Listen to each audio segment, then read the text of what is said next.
A instauré depuis très longtemps le statut de conjoint collaborateur, d'aide familiale et permet également l'entraide entre exploitants agricoles. Le conjoint collaborateur est un statut qui est accessible aux concubins, aux partenaires pacsés ou à l'époux, l'épouse du chef d'exploitation. Il nécessite une déclaration auprès de la Chambre d'agriculture grâce à un formulaire qu'on appelle P2 agricole. La personne accepte de travailler gratuitement, soit à temps complet, soit à temps partiel.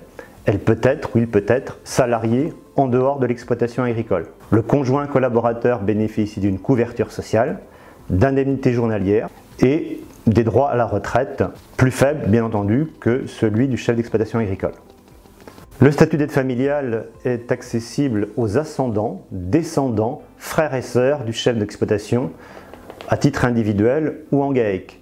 Les autres sociétés sont exclues. La durée est désormais limitée à 5 ans. Il faut noter que l'enfant majeur pourra prétendre à un salaire différé. L'aide familiale a des droits sociaux quasi identiques au conjoint collaborateur. Le statut d'aide familiale nécessite une déclaration, une affiliation auprès de la MSA. L'entraide entre exploitants agricoles, les échanges de services à titre gratuit sont prévus par le code rural entre exploitants agricoles, qu'il s'agisse d'entreprises individuelles ou de sociétés. Cette entraide peut être occasionnelle, temporaire ou intervenir de manière régulière. L'entraide nécessite une réciprocité, un échange de services. L'entraide peut être réalisée soit par les exploitants eux-mêmes, soit par leurs salariés, ou par le conjoint collaborateur ou l'aide familiale.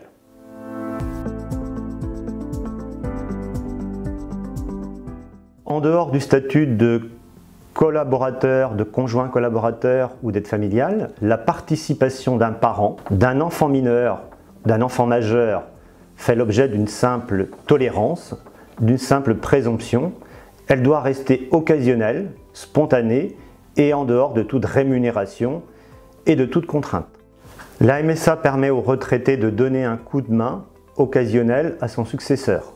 En dehors de toute rémunération bien sûr, cette activité est limitée à 10-15 heures par semaine et ne permet pas de confier la responsabilité de l'exploitation en l'absence du chef d'exploitation. Dans le cadre d'une reprise par un tiers, le retraité doit avoir conservé une parcelle de subsistance, souvent d'1 hectare. Une démarche est prévue auprès du CFE de la Chambre d'agriculture. Que ce soit l'entraide familiale ou le coup de main au successeur, il faudra bien entendu prendre la précaution de s'assurer contre les accidents pouvant intervenir lors de ce coup de main. Cette entraide familiale et ce coup de main au successeur ne doivent pas se substituer à un statut de salarié si le travail est indispensable au bon fonctionnement de l'entreprise. Si votre situation ne remplit pas ces conditions, vous prenez un risque très important pour vous, mais aussi pour votre entreprise, car le bénévolat est réservé aux associations loi 1901 et aux sociétés coopératives d'intérêt collectif. La loi a fixé des sanctions très lourdes pour le travail dissimulé.